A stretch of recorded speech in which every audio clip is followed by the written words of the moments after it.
लोकसभा में राहुल गांधी के चैलेंज के बाद गुजरात कांग्रेस के नेता और कार्यकर्ता पार्टी को मजबूत करने में जुटे हुए हैं।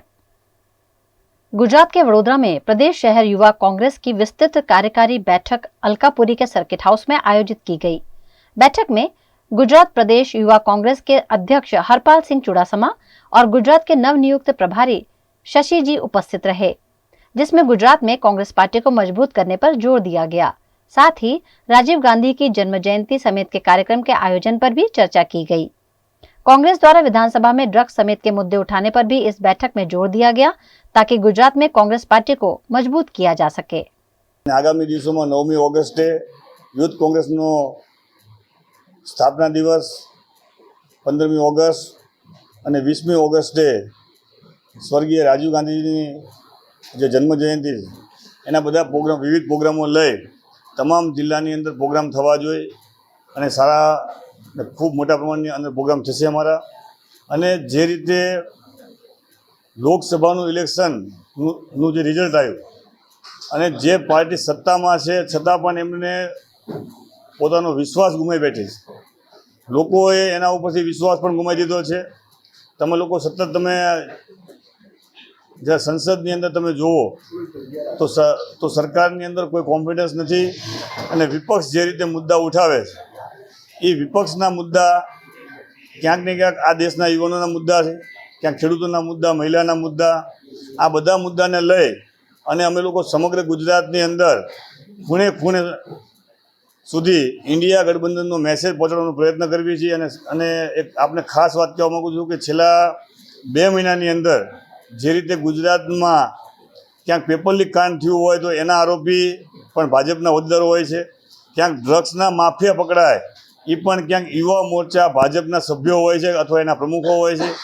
જે રીતે ગુજરાતને ડ્રગ્સનું હબ બનાવવામાં આવ્યું છે, આના વિરુદ્ધની અંદર યુવાનોને જાગૃત કરવાનું કામ આવતા દિવસોમાં ગુજરાત યુથ કોંગ્રેસની અમારી ટીમ કરશે અને દરેક તાલુકા વાઇઝ અને દરેક શહેરોની અંદર ડ્રગ્સના વિરોધમાં આંદોલન આવતા દિવસોની અંદર ગુજરાત યુથ કોંગ્રેસની અમારી ટીમ કરવાની છે।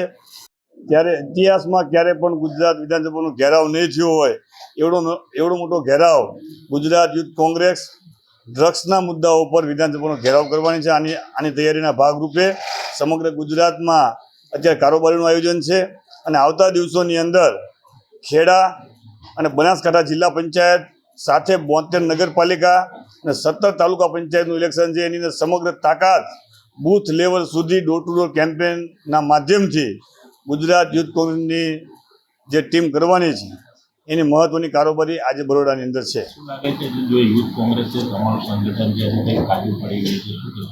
બિલકુલ કાચું નથી, પણ ક્યાંક ને ક્યાંક મીડિયાનું ધ્યાન હવે કોંગ્રેસ ઉપર આવ્યું છે। એમાં તમારો કોઈનો વાંક નથી, પણ મીડિયાના જે મેઇન એના જે માલિક જે રહ્યા એ ક્યાંક ને ક્યાંક ઉદ્યોગપતિ અને ભાજપના ક્યાંક દબાણની નીચે હતા। પણ હવે અમે મીડિયાના મિત્રોનો પણ આભાર માનીએ છીએ કે जनतानी बात विपक्षनी बात मजबूत रीते तमे लोग हवे जे मूको छो એટલે તમારો પણ ખાસ આભાર છે। 9 को यूथ कांग्रेस फाउंडेशन दिवस है, इस पे अच्छी हमारी प्लानिंग चल रही है। फिर 15 अगस्त में अच्छी प्रोग्राम करने की हमारी तैयारी चल रही है। राजीव जी की जयंती है 20 अगस्त को, इसकी भी तैयारी हमारी अच्छी चल रही है। और प्रदेश कांग्रेस यूथ कांग्रेस को आगे बढ़ाने का हम काम करेंगे। और आगामी जो चुनाव हैं जिला पंचायत के और नगरीय पंचायत के चुनाव जो चलने वाले हैं, इसकी तैयारी पूरा युवा कांग्रेस कर रहा है। हम सब मजबूती से इस चुनाव पे लड़ेंगे और इस बार बहुत अच्छे रिजल्ट्स लेकर आने वाले हैं। क्या कहना चाहेंगे अभी जो परिणाम आएगा लोकसभा जिसमें कांग्रेस को सफलता भी नहीं मिलेगी, तो अब इसके लिए आप किस तरह की रणनीति करेंगे? मैं बिल्कुल नहीं मानूंगी कांग्रेस को सफलता नहीं मिली, सफलता मिली है गुजरात में। जी हाँ, एक सीट हमारी आई हुई है गुजरात में, तो मैं उसको सफलता ही मानूंगी और एक सीढ़ी हमारी, और हम इसको आगे और भी मजबूती से काम करेंगे। अभी एक आई है, मुझे पूरा विश्वास है कि आने वाले समय हमारी सीट्स बढ़ेंगी।